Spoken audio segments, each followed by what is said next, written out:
You are listening to The Overwhelmed Brain. Today's episode is brought to you by GetOutOfTheMess.com. Let Asha, your Legal Shield associate, connect you to a legal insurance plan that's right for you. Quality attorneys at established law firms for about $20 a month. I can afford that. Are you annoyed by affirmations? Are you tired of that same old, rehashed personal growth advice that all seems to boil down to, think positively and all your problems will go away?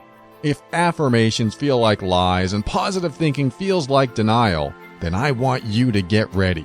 The Overwhelmed Brain is here to help you create the life you want now.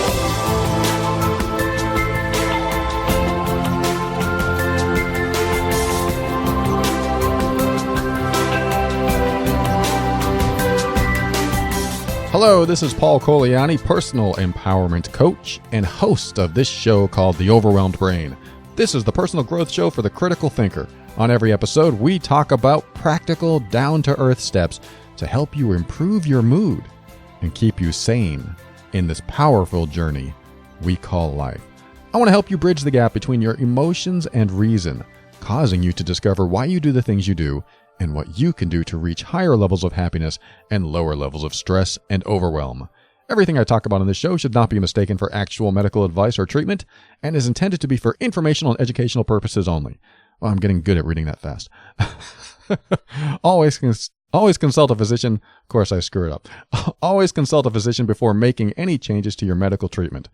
What you'll find here is an increase in your emotional intelligence, a strengthening of your self-worth and self-esteem, the motivation to be your authentic self, and the forward momentum to help you learn, heal, grow, and evolve. All right, today's first topic is about cringing at what I say. Let me explain. So I was out with a few friends this last Sunday, I think, and we all went to lunch, and one of the women there said that, hey, I got your book, and I read it about halfway through, and I haven't finished it.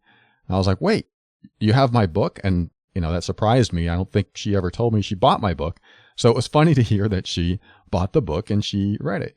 And she goes, yeah, I went out, I think she said she was camping or something, and I read about halfway through, and then I had to put it down, and I haven't picked it up since. And I was like, oh, okay. And I was like, great. Thanks for buying it. Thanks for reading it. That's cool. I hope it was valuable to you. Now, I'm not one of these guys that go, okay, what'd you think? What part did you like best? What was the worst? I just let it go. I don't really get into that, trying to figure out what people thought. And I'm not really stuck on that. I just created it because I know it would help a certain segment of the population. So it is what it is. It's already out there. There's nothing I can do to change it. However, feedback is always welcome. And later on in the conversation, she said, hey, can I offer you feedback on your book? And I'm like, oh, great. Sure. I would love feedback. Certainly. What do you have? And she goes, well, I'm reading through it, and every now and then I cringe. And I'm like, oh no.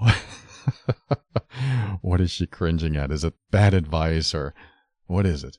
And she goes, I know you well enough, so when I read a story about you in your personal life, I sometimes cringe because I feel like that information is private. And I feel like I'm getting a glimpse into your private life. So I feel like I'm doing something wrong. And I was like, really? That's fascinating. So we talked about it for a little bit, and I wanted to dig into this and figure out, exactly what made her cringe. Because in my personal life with friends like her and others, I'll share exactly what I share on this show, in the book. I'll share all of this stuff. I have no problem just talking about the things that have happened in my life. And yes, some of it's very deep. Some of it is maybe difficult in the sense that some people are maybe surprised about some of the stuff I'll share and surprised at some of the stuff I'll talk about. Like, oh my God, you're talking about a time you cried? Like you fell on your knees and cried, and then you proclaimed hatred for your stepfather? You talk about this stuff? And so that's just the person I am, and that's the person I've been for the last several years. Well, actually, more than that. I've been that kind of person for a long time. It's just that when I talked about it before, I didn't feel as authentic. I don't really feel like I was diving into the deeper emotion. Oh, I know I wasn't. I wasn't really diving into too much because I didn't want to be judged. Like, I don't want to be judged for crying. I don't want to be judged for, whatever I was going through at the time. So I wouldn't share a lot of this stuff, but now I do. And this show has actually helped bring it out of me even more. And I've learned to become more and more expressive, more and more authentic, and just more verbose with information. Some people might say too much information. That's too much information. I don't want to know. But what I wanted to do was explore with her, not in a psychoanalytical way, but just understand why she cringed. First thing I asked was, is it like, maybe you're peeking through the curtains of my house and watching what's going on inside? And she goes, yeah, it's sort of like that. And I thought that was kind of funny. And I thought that's a great analogy. So if you know me well enough and I'm sharing this in a book, it's almost like that's information I didn't ask for. Now I feel like I'm invading your space. And it's not the case, but what's going on, and this is what I was asking her, what's going on inside of you that makes you cringe? So she goes, I think it's because I'm not comfortable sharing that kind of stuff. And I was like, oh, that makes sense. And so we talked about it a little bit more. And I said, this would be something great to talk about on the air. and of course, I don't think she wants her story on the air. So I'm not, saying her name or who it is or anything like that. But this concept of cringing about someone else's private life or private stories, or even though they're not really private, they're public now that I've made them public. But if you feel uncomfortable when someone tells you about their life, something that happened in their life, like, oh my God, I can't imagine that happening to me. And you start to feel that closed in feeling. You bring your arms closer, you bring your elbows closer to your chest, and then you just kind of scrunch your body inward to avoid, to put up your little defenses. Like, I don't want that in my life. I wouldn't want to talk about that. I think when that happens, that's a perfect opportunity to look inward and figure out if that is something that hinders any type of forward progress for you or forward momentum for you.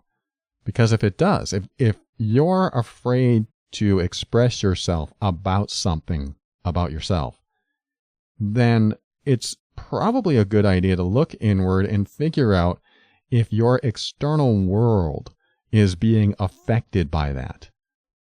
In other words, if you fear sharing something about yourself, and because you fear that your external world is affected, then perhaps that might be something to look at and look within, have some reflection on it, and do some healing through, so that perhaps by expressing that to someone safe, someone you respect and feel like you can tell things to, by sharing that, it actually gets you past something in life. For example, you don't want to speak up at work because you're afraid that if you speak up, someone will see a weakness in you. Somebody steals pencils off your desk and you know who it is. But, in your life, you're afraid to speak up for yourself. You're afraid to honor yourself. You're afraid to tell other people your private stories because that might show them a weakness, or at least that's what you're thinking inside. And maybe there was a time in your life where you should or could have stood up for yourself but chose not to, and then you were walked over or taken advantage of. Imagine if instead you did say, "Hey, Bill, you took my pencils off my desk. That's not right. You have no right to do that. I'm going to take my pencils back, and I highly suggest you do not take them again." I'm using more pleasant, non-volatile wording here, because I might say, "Hey, what's up? I'll take those back. Stay away from my desk, jerk." I might not say it like that, but you get the idea. But maybe I would feel that confident to speak up because I had already addressed something in me that needed addressing, and I could now speak more confidently and freely and openly about this without too much fear. Because that's what happens. That's why when maybe I tell a story about something and you think about it in your own life and you cringe a little bit, there's some fear there. I'm not saying you have to express this. I'm just saying to look at it. Like, what am I cringing for? What am I fearing? Why would I fear expressing this myself? You know, I get feedback, a lot of feedback on when I tell my stories. It helps you open up in yourself and feel more safe to be vulnerable. If you feel safe to be vulnerable, that's strength. That's empowerment. That's when you can move forward and feel confident in what you're doing because it's no longer a hindrance.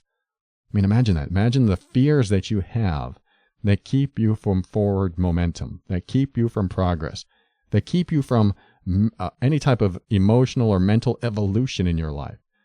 Imagine if those fears were gone, how much further you'd get in life. Imagine being able to stand up to Bill who stole those pencils off your desk. It's probably a terrible example, but you get the idea. And imagine if you felt good being yourself. Imagine if you felt great being authentically you. Because this is really what it comes down to. I made a decision when I first started this show to be as authentic as possible. Now, the first few episodes, I couldn't follow through with that. Believe it or not. Now I'm being really authentic here. I could not follow through with being 100% me because I was still getting used to the idea of putting myself out into the world. Now by episode 8, 9, 10, something like that, I started realizing, hey, what am I doing? I need to be more transparent. If I'm going to teach people to get to a more authentic place, I need to be more authentic. And that's when I started sharing some pretty deep stuff. And I realized that, wow, if I do this, I could be judged. Somebody might write to me and say, you're a bad person for doing what you did. I could only imagine the feedback I was going to get, the criticism I was going to get once I started expressing myself, what I've done in my life. I mean, I've even admitted to emotionally abusing my wife when I was married. I don't remember the first time I talked about that, probably within the year actually, because I didn't even know I was doing that until I had some self-reflection after I started getting really deep into my studies about emotional abuse. And I go, wait, I was doing that to my wife. Judgment is emotional abuse. And I said, whoa, that's me. So I came on the air and I said, this is what I did. I mean, imagine that. Imagine you feel bad or guilty about something or ashamed of something, and you decided to post it on Facebook or come out with a podcast and say, this is what I did. I realized near the beginning of the show when I started doing that I would probably receive a lot of criticism. I would probably have a lot of people just turn off the podcast and go, I can't listen to this guy. He sounds like bad news. He sounds toxic. To my surprise, not a single person wrote to me and said, you're a bad person for doing that. How dare you treat someone like that? Not a single person said that. That surprised me. So I started having these realizations as I shared more and more, as I put myself out there into the world more and more. These realizations are that all of us are imperfect. All of us have made mistakes. All of us have done something stupid, or many things stupid. All of us have mistreated someone else in some way. But how many of us will admit it? and then share it with strangers, share it with the world. I did this. So when I started saying, I did this, two things happened. One, I started to release some repressed emotions. I started to express things that were kind of in the deep, in the emotional well, way down inside of me. I started to release that stuff. And as I talked about it, I felt more and more free. I felt lighter. And I was like, wow, so this helps me feel better by talking about this stuff. That's why I always talk about it's good to express these repressed emotions inside of you. It's good to express these things because it does. It makes you feel lighter, frees you. The other thing that happened was people, not only were they not criticizing me, but they started writing to me, sharing what they're going through, sharing what they've done, sharing their life stories. And my head exploded because I was like, I thought I was going to receive criticism. But instead, I was able to help other people unlock their vulnerable space inside of them just by being myself, just by expressing my vulnerability. So my friend at lunch, she's like, I cringe when I read this stuff. And we got to the point where she realized, yes, that is something I need to work on in myself because I do fear people judging me. I do fear going into that space. And I do think that it might hinder me in some areas of life. And I thought, wow, that's a great observation. That is something really good to know about yourself. Because if there's something that I talk about or that you hear someone else talk about that is very personal, very private, I'm not sharing it for shock value. I'm sharing it because I'm releasing it. And some things I still need to work on. I'm not saying that I have everything figured out and I'm healed from everything, but I will talk about it. And whatever comes up while I talk about it comes up. And I told my friend at lunch, I said, I literally put myself out there to be judged. And she's like, huh? And I said, I figured I just want to get judged right away. Get it all out of the way so that nobody can dig up stuff on me. That's not what I said. I said that I'd rather just face the music. Because if I can face the music right away, then I don't have to hold it in. Then somebody can say, hey, you're a bad person for doing this. Then I can say, okay, bring it on. Tell me how bad I am. I know that I did wrong. What else you got? That's where I usually go. What else you got? Anything else you want to say? Great. Bring it on. And then after they're done, I'll say, yeah, you're right. I did things that I feel bad about. Sure. It may still be in there. What else you got? I hear you. Go ahead. Lay it on me.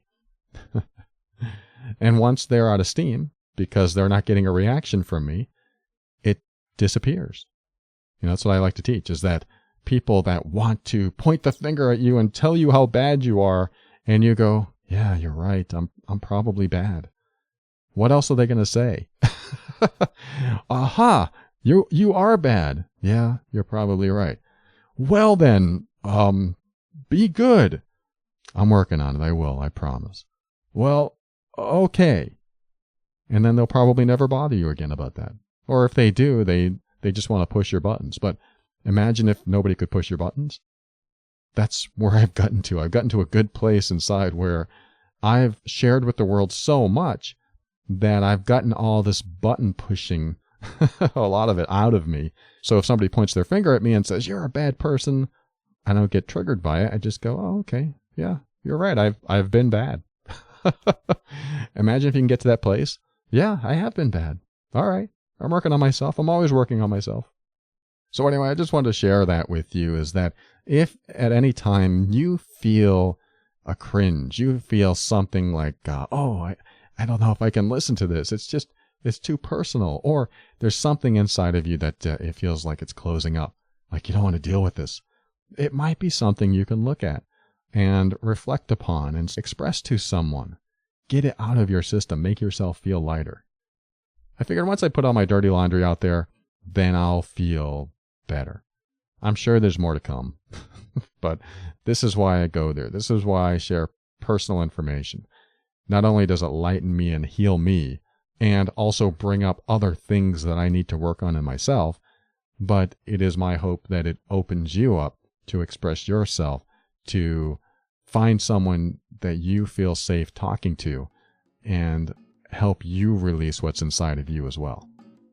So, if you cringe while listening to this show, that's a good thing. That gives you an opportunity to go, what's going on inside of me? Let's check that out. We'll be right back after this.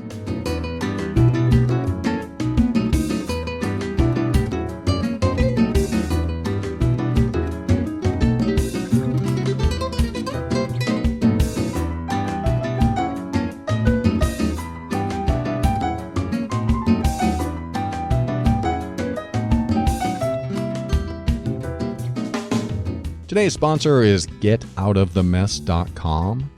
Asha is a representative for Legal Shield, and her website is getoutofthemess.com.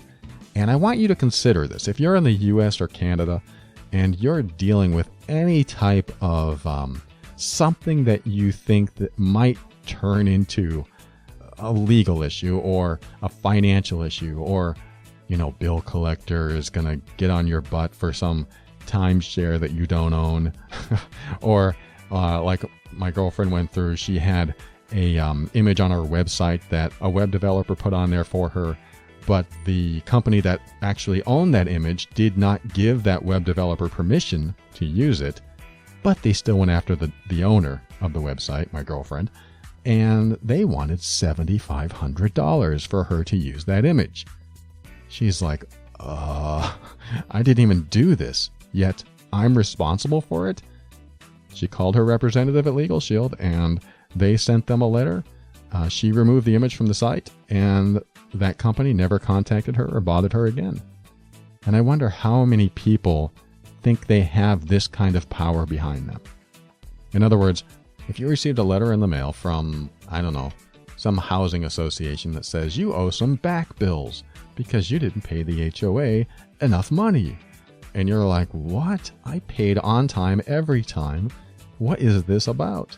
And they said, well, we don't have your records in front of us, so you'll have to prove that you paid us. You'd be like, what the? Well, if that happens, you call your representative. Your representative is an attorney that works in your state, or if you're in Canada, your province, that will walk you through what you need to do, or make a phone call, or send a letter, or whatever they need to do for you, because they represent you. And having that kind of backup, having that kind of power, just so that nobody can take advantage of you, it feels really good. It is literally a legal insurance plan. So I want you to call Asha at 678-355-8777 and ask her if this service is right for you. She's going to tell you if it is or not. I mean, if you're in some major hairy mess right now, or if you're in just a minor thing that could turn into a major thing, or something that you just can't stand what's happening and you need to get out of it, call her and see if this is what you need. Her name's Asha, 678-355-8777, or go to the website, getoutofthemess.com. I use it, she uses it, several of our friends use it. It's time you check it out too.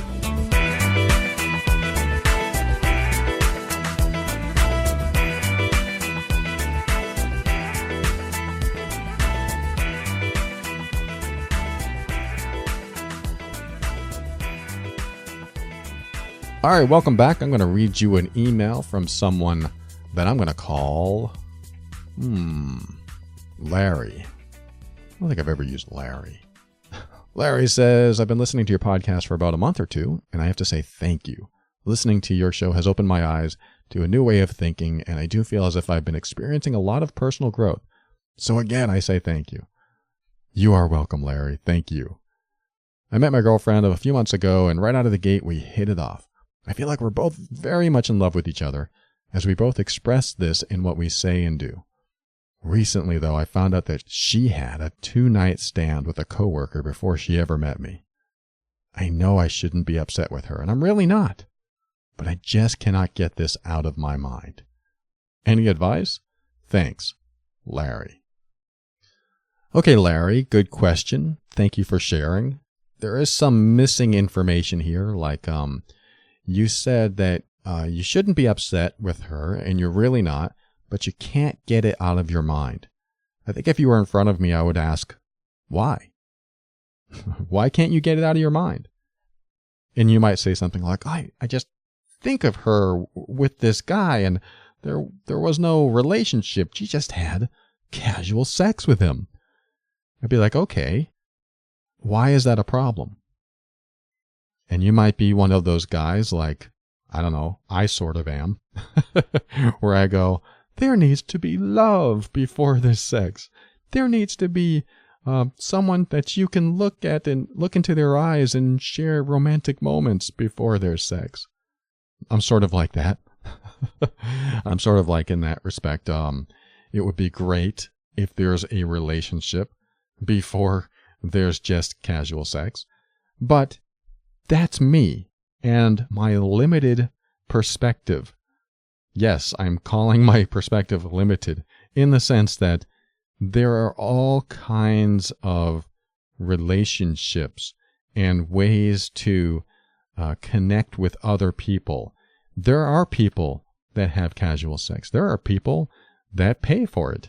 There are people that will meet someone and have intimate sexual relations that night and think that they are in love, and then the next night do it again, and then find out someone's personality and go, I never want to deal with this person again. There are all kinds of reasons that a sexual relationship can develop. So when I try on what you're saying, my first thought is, but where's the love? Where's the romance? Where's whatever? Even though I could look at your situation and go, well, she's been working with him. There has been a relationship and an attraction developing. And so perhaps that was going to happen regardless. Now, what you did was call it a 2-night stand. Maybe that's what she said too. It was just for 2 nights. But she needed to go through that experience to realize, whoa, this guy isn't for me. This isn't going to be a relationship. This was just a raw attraction or something else. I'm just making an assumption here. But the question is, why does it bother you? Why is this in your mind? So like I said, maybe you're like me. Maybe you go into a space of there needs to be more than just a work relationship before that happens. And I want you to accept that just like me, I'm putting myself in the same category. You have a limited perspective on what a relationship has to be structured as. You look at a relationship and go, this is the structure of a relationship, and it has to look like this. Otherwise, it's wrong. Otherwise, it's unhealthy. That is our limited perspective. I'll admit it. I feel this way too. We're probably on the same page with this. I look at a relationship at this age in my life. I'm 47, and I look at a relationship and I go, I need a relationship that contains an emotional connection as well as a physical connection, along with a mental connection and other similarities and commonalities. I need to have all of that so that when there's intimacy, when there's sex, that it all fits together.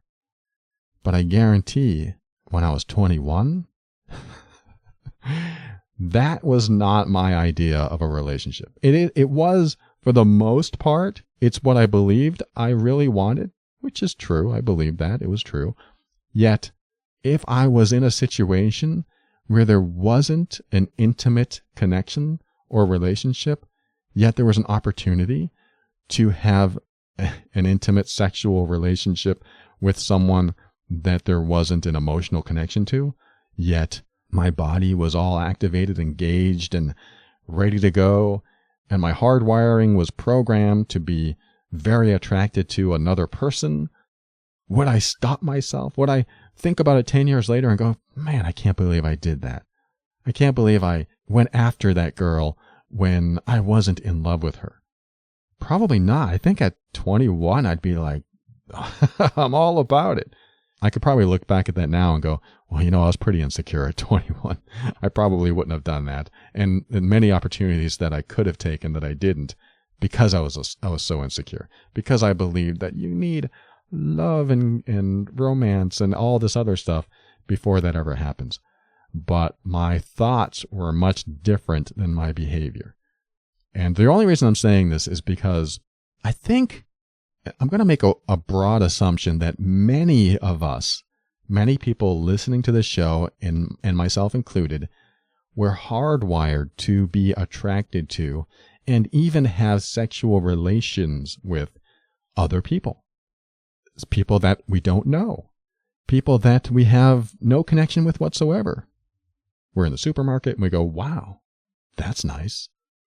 This kind of highlights the shallowness of some of us. Most people say, yeah, that's men.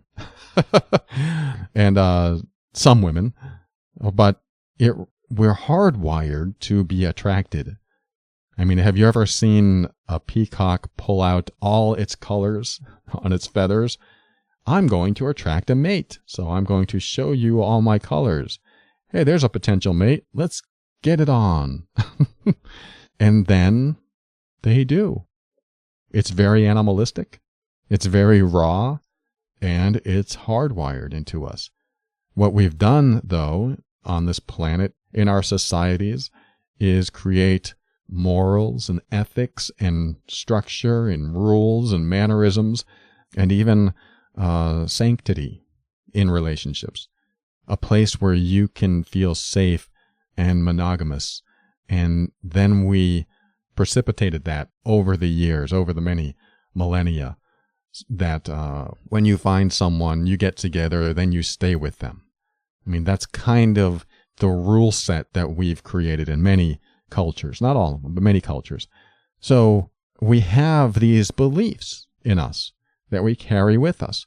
And my limited viewpoint, just as maybe yours, is that we see a relationship has a certain structure, a certain set of variables in order to be defined as healthy. And I'm saying that that's limited. There are people that do polyamory. There are people that are married to many other people. Now, hopefully they're honest and they're not cheating. They're just being honest, saying, hey, I want you and I want this other person. I mean, this is a whole nother subject for a whole nother show. But the idea is that we need to look inward and understand that we have a certain idea of what's right. And our perspective is very limited because we've built it out of the foundation that we've carried with us and created a structure around that and said, this is what's right. This is what's healthy. This is what I'll accept and be non-judgmental about. Because if it's outside that structure, then I'm being judgmental in some way. So there's the major portion of that, is that you look at something that she did, and it's outside your structure of acceptability, of healthy, of, I don't know, non-toxic behavior. It's outside of that structure. So let me ask you this question. If you were single and you worked with someone, and every time you saw this person, you were highly attracted to them, and blood rushed to different parts of your body, and it was just a thrill to be near them. And suddenly, you're out one night and you see them, and you get to talking, and then there's an opportunity to be closer. You go with each other to one of your houses, or the idea of a hotel room comes up. Let me ask you, are you going to say, no, I believe in romance. I believe in that you should get to know someone first. I believe in all of this. I want you to be honest. You may say, oh, absolutely. I am of highly religious value, and I will not explore that whatsoever. And you've worked with this person, and you've gotten to know them, and you've gotten to trust them for months. And then suddenly you're in a situation where you're alone with them, and there's an opportunity. Let me tell you this. This very similar thing happened to me. But I was married. I was not single. And there's a girl that I worked with, and I thought she was very attractive. And I don't know where I think I quit where I was working, and then I saw her at an event somewhere, and she had a hotel room, and we went back to her hotel room to talk. We were good friends. Nothing had ever happened between us. It was never a physical thing. It was always just, hey, it's good to see you. But when I was in her hotel room, I started feeling a little strange. I started feeling a lot attracted, and I didn't like it. I mean, I liked it, but I didn't like it because I was married. I don't want to feel this way when I'm married. I don't want to have these feelings or these thoughts. And we were just talking and laughing and everything was fine. And I don't know what was on her mind, but suddenly I knew what was on my mind, and I had to go. I said, I gotta go. She's like, what do you mean you gotta go? I said, I gotta go. This is, I just have to go. I'm so sorry. I gotta run. And she's like, where are you going? And I left. And since then, I never talked to her again because I felt that attraction that I, quote, shouldn't have had because I was married. I thought I was a moral guy, and I was. I left. But that didn't stop the attraction. That didn't stop the blood from flowing through my body. That didn't stop the hardwiring, the way I was built.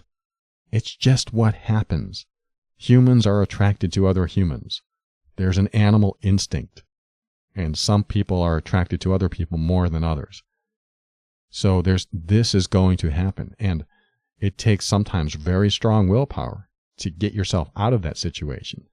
And for me, I knew this was a bad thing. I knew this was a bad idea.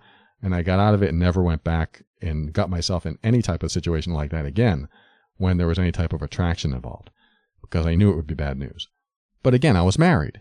Now, was your girlfriend in a relationship? Because if she wasn't, that attraction, what stops you from going forward with that type of attraction when the opportunity presents itself? For me, it was clear. I'm married. I shouldn't be in this situation. For your girlfriend, I'm sure she wasn't thinking ahead going, I might have a boyfriend someday that really disagrees with what I'm about to do, so I better not do it. That kind of thing probably doesn't cross anyone's mind. Secondly, when you're in that situation, the way I presented it to you, you're with someone, a coworker, and the opportunity presents itself and you're very attracted to this coworker, would you stop? You're single, the opportunity's there, the attraction is inevitable, unstoppable. Oh, no. One day I'm going to look back at this and regret this, so I'm not going to do it. That kind of thought process is hard to stop, especially when you're single. When you're not single, then other thoughts can come up and stop that situation from happening. But when you're single, the thought of why not might come up. And of course, it can also happen when you're not single. Again, that's another episode for another situation, unless that's what you're talking about here. If she was in a relationship at the time she did this, then I might understand some trepidation that you have. Because then you can say, wow, if she did it while she was in that relationship, what if she does it when she's in this relationship with me? That wouldn't feel very good. That's a different set of variables. But what I'm reading from your letter is that maybe there's some thought that she was bad or wrong, or maybe there's some jealousy in there. Does she still work with this coworker? Do they get along great? Do they still meet for dinner? Do they still go out to lunch? Is there still a connection there? Or is she like, oh God, I don't want to think about that. That was a big mistake. I don't want to deal with it anymore. Where is she at today with it? Or does she say, oh, I want to invite him over. He's one of my best friends. And yeah, we did that, but we don't really talk about that. It depends on where she is with it that will make you nervous or not. If they rarely speak, then I want you to look inside and understand that your limited perspective of what a relationship is might be causing the problem here. and not necessarily her doing something wrong or immoral, because it's just the way you've created your ideal relationship. So your question about any advice about getting this out of my mind is, I would look at it as, does she want to be with you? Probably yes, because it sounds like you said, you're both in love and you really love each other. Be thankful that she got that coworker out of the way, if you know what I mean, because imagine if she had never been intimate with that coworker and it was always alluring. It was always there. Even when you're together, I wonder what it would be like with that coworker. Imagine if that was still there. You don't want that. Be thankful she got that out of the way. It's done. It's before you. Great. She hadn't even met you. She didn't know about the relationship she was going to have with you. She learned her lesson so she could move on and realize what's good for her. It sounds like she knows what's good for her. That's why she's with you. So there's a couple things you can look at and go, wow, okay, you're right. She already knows that she doesn't want that. Otherwise, she'd be with that person. Great. And I just realized I'm assuming that her coworker was a man. I might be wrong. If her coworker was a woman and she had a relationship, I mean, it doesn't matter anything I've said, but I just wanted to kind of clear that up, that I made an assumption that may or may not be true. But regardless of if the person was male or female, it doesn't matter. Just replace the word he with she if that's the case. And finally, when you think about that situation, put yourself in her shoes. Again, I'm assuming she was single. So if you were single and you had nothing else going on, there were no prospects, and you were highly attracted to a coworker that you've been getting to know and seems like a great person and you were definitely attracted, would you yourself be averse to a situation that arose that gave you the opportunity to explore that person, explore that situation, have a 1, 2, or 3 night stand or whatever it is?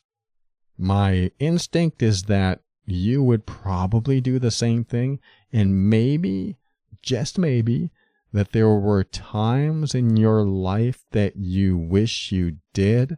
So you carried a belief system with you that maybe it wasn't a good idea to do that, or it was wrong or unhealthy or whatever. Maybe there's something in you that prevented you from doing something like that in your past. I don't know. Like I said, when I try this on, I think about my past and how insecure I was and how there were situations that maybe could have gone differently had I just felt secure enough to follow through with them. Would my life have turned out any differently? Maybe. Would that have turned me into a sex machine monster? Hopefully not. Maybe. I don't know. Would I have all these experiences that I can look back upon and go, I liked that, didn't like that. And now I know I'm very clear who I want in my life. I mean, that's one thing experience with other people can do for you, is that it's a process of elimination. I'm not endorsing or promoting sexual promiscuity. I'm just saying that when you've had the experience with other people in all kinds of relationships, whether it's a long romantic relationship or a short one-night stand, you get the idea of what you really want in life, and that can be helpful. So I'm going to go with my instinct that tells me that you, Larry, have had opportunities in the past, or wish you had opportunities in the past, where you may have been in a situation like this that you couldn't or wouldn't or thought you shouldn't follow through on. And that denying your own hardwiring and your own raw animalistic attraction to someone else caused a bit of repressed, anger in you, or somehow made you feel like if I can't have it, no one else can, or something. It's hard to say, and I'm saying a lot on based on a little information that you gave me, because I would still ask you the question of, why does it bother you so much? You say you're not upset, but usually when something is in your mind and you can't get it out, there's something about that that's in there that upsets you. It's usually negative. I can't get it out of my mind. It's usually negative. Sometimes it can be positive, I guess. in the sense that you could look back and go, wow, she's so lucky. I don't know if it's that way for you. I'm getting the message that this is a negative thing for you.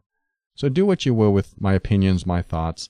I don't know if it really solves the problem for you or getting it out of your mind, but I want you to be very present going forward, because keeping your eyes on the rear view mirror will cause you to bring what you're thinking about and obsessed about into your relationship today. That is so vital. If you keep your eyes on the rearview mirror and think about that one incident that she had that had nothing to do with you, but there's a small judgment in there from you, then that's going to be in your relationship. It's going to show up in different ways. You're going to be suspect. You're going to have these little judgments. Any little lashing out could have something to do with something that happened to her a long time ago, and she's not even going to know why you're upset. So you focus on, what do you have today? Because if you think a week from now that the world's going to end, I like to use this analogy every now and then. If you think about the world ending in 1 week, is it better to look in the rearview mirror and go, oh, I'm still thinking about that incident and it bothers me today? Or can you look at today and go, wow, of all the people that she's ever been with and seen in her life, she is choosing to walk her path with me right by her side. That's pretty amazing. That's pretty special. Wow, that feels good. I need to continue focusing on who she is choosing to be with today. Who she is, I don't know, you could look at it as a sacrifice of her time to be with me, because it's an investment into what fulfills her. She is willing to invest her time with me. She could be doing anything else in the entire world and be with anyone else, and she's choosing me in this moment. You know what I'd do with that? I would hang on to it with every fiber of my being and be so grateful for what I have right in front of me, and put all my energy into that. And pretend the glue of that rear view mirror finally disintegrated and fell off your windshield. Because there's no need to look back anymore. Just look forward. Just look at the now. Just look at the present, so that your future is a lot better than the past that you keep painting over and over again in your mind. Thank you for writing. I hope this helps. If there's still any residue in there from the past, it is a practice. It is something that you do have to keep focusing on the person you're with, and remembering that she could be with anyone else, but she doesn't want to be. She wants to be with you. And last but not least, and I've talked about this in the jealousy episode, if you believe that for any reason her coworker might have been better than me, then I want you to work at being the best damn person in every way you can be for her. You know what I mean. You really focus on what she wants and what satisfies her, there'll be nothing that ever compares again. Take that with you. Thanks for writing, Larry. I appreciate you. We'll be right back and say our goodbyes right after this.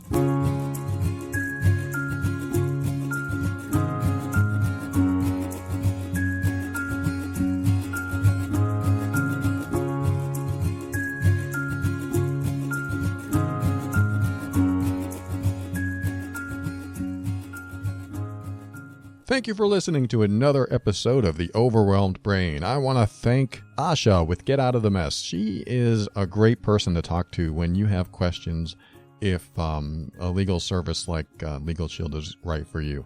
Go to getoutofthemess.com or call her at 678-355-8777. One thing I really appreciate that she does is that she just lets you know if it's something that will work for you. So just ask her. If you're in the U.S. or Canada, go to getoutofthemess.com or call 678-355-8777.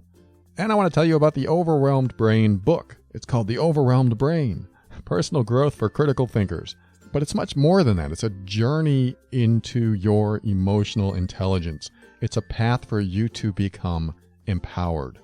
That's what I want for you. I want you to become empowered. And if you want the A to Z of self-empowerment, that's how you do it.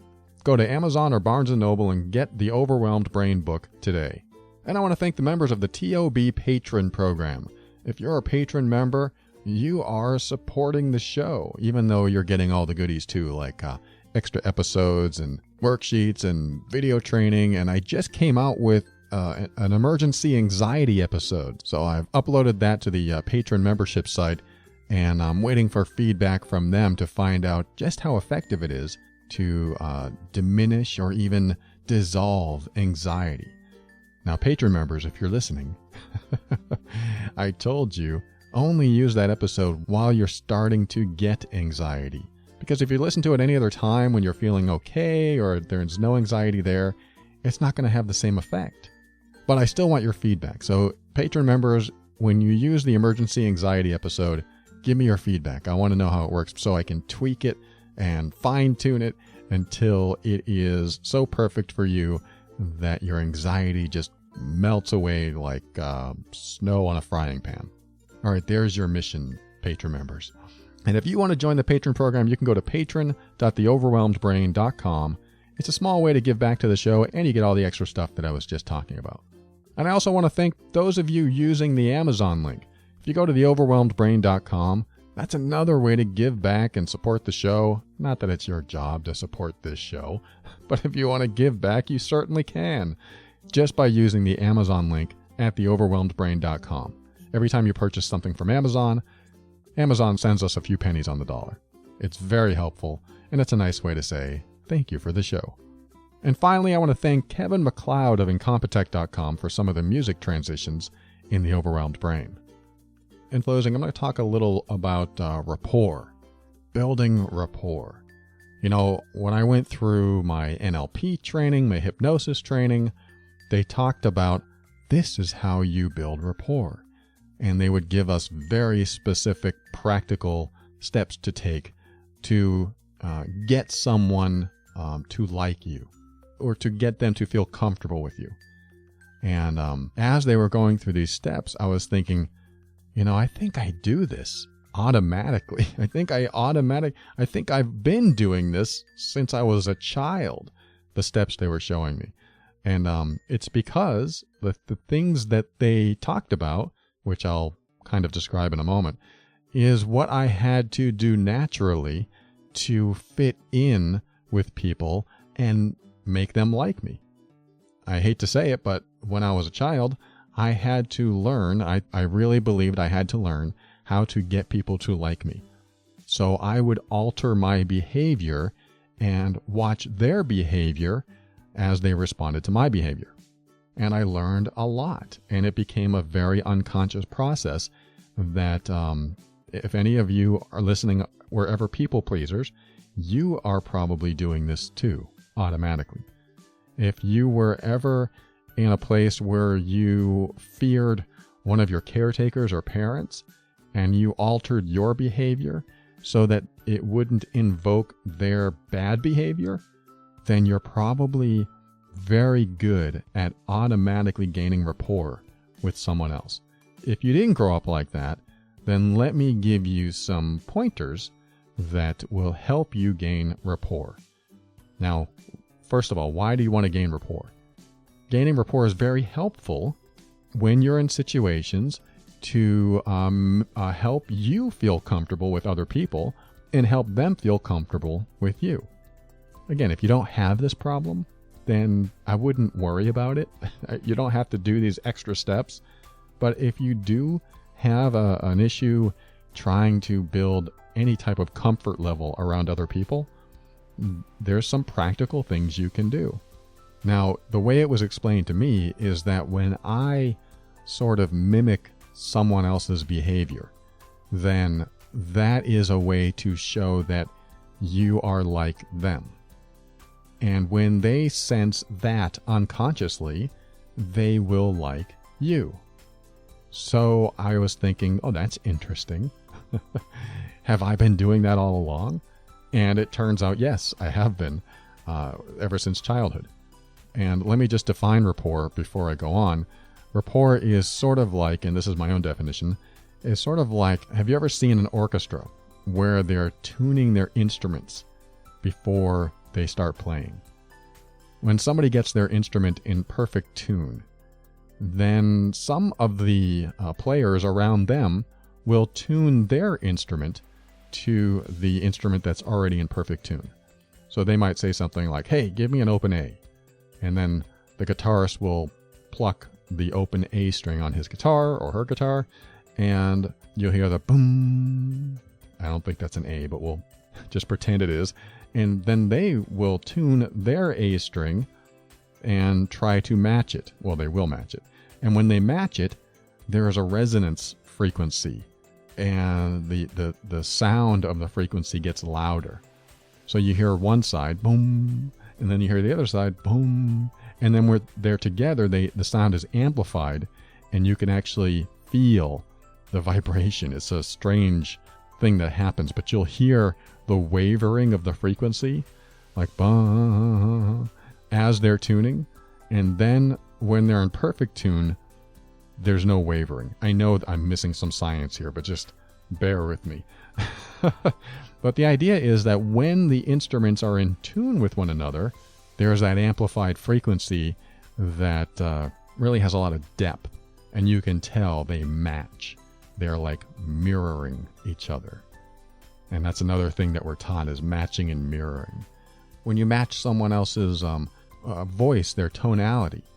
For example, if you're talking to hey, this is Paul Coliani with the Overwhelmed Brain, and I'm happy to be here, and I'm really fast talking, and you came up to me and said, hey, Paul, it's great to meet you. Hey, why don't we go out and get some iced tea? I might be more prone to like you, because I would go, wow, that person is like me. And then there's the concept of mirrorings, the mannerisms and body language of the person. So you might mirror back. When I use my hands to talk, you'll use your hands to talk. And the whole idea is that what you're doing is altering your behavior to be more like their behavior. Now, there's a drawback here, because if you choose to do this with people more often than not, then you tend to, sacrifice some of your own personality. I mean, that's a strong word, and I don't really mean sacrifice. I just mean you're not showing up as authentically you. You're trying to be more like them. So I would say use this kind of rapport building technique with care, because I don't want you to lose you in the process. I think it's a neat tool to use, but at the same time, I want you to show up as authentically you as well. So with the matching, for example, somebody might have a low, more steady tone of voice and less inflection, sort of like the way I'm talking now. And if somebody came up to me and said, hey, Paul, how's it going? Great to see you. Let's go get some iced tea. I might be more prone to appreciate that sort of energy. It's like the two frequencies that match on the two music instruments that amplify each other. That's the wonderful thing about rapport, is that you can actually amplify something good between two or more people when you have that rapport. So there's a couple ways to do it. And there's also the use of somebody else's wording, their language, the words they use. For example, if someone is speaking in a lot of colorful visual wording, and they say things like, I see what you're saying. That's a bright idea. Or, I can visualize what you're saying. I can imagine that. Those are a lot of visual words that have to do with your visual senses, using your eyes. Or if they are using a lot of auditory words, like, that rings a bell. I hear what you're saying. That sounds right to me. I mean, these are words that we all use in everyday conversations, but we never think about it. We're usually very involved unconsciously in the conversation, but we hear these words come through. But if you start to observe and recognize these words, you can also use them in your conversation. They say, oh, I can hear what you're saying. And you can respond in the same way, in an auditory fashion. That sounds good to you? Do you hear that? And then there's the kinesthetic words, like, oh, I grasp what you're talking about. I can get a handle on that. That feels right to me.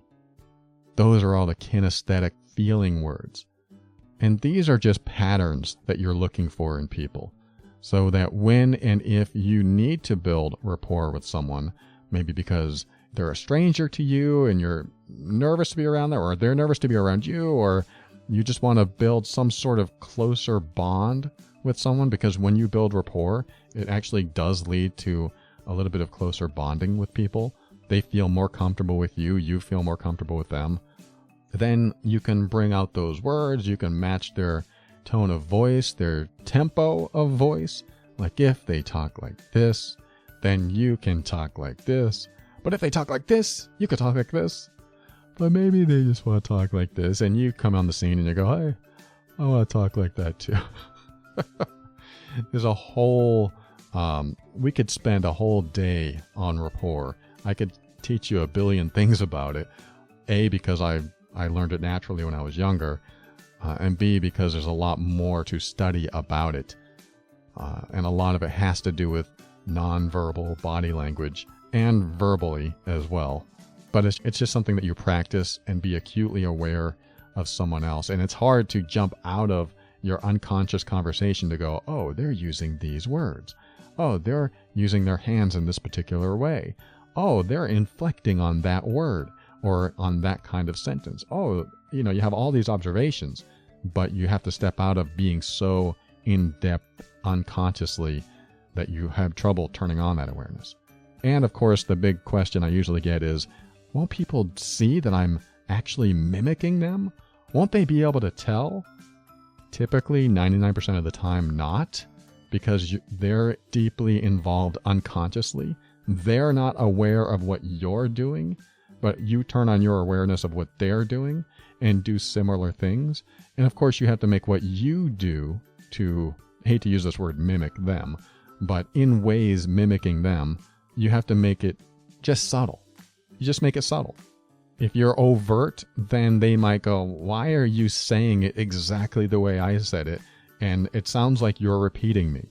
When it's overt like that, they might figure it out. But even then, I mean, I've been overtly mimicking someone and they still don't see it. I don't do that as a matter of practice. Like I said, it's more natural to me, but I have done it to experiment, to understand it, to build rapport with people that I didn't have any rapport with. And yes, it does work.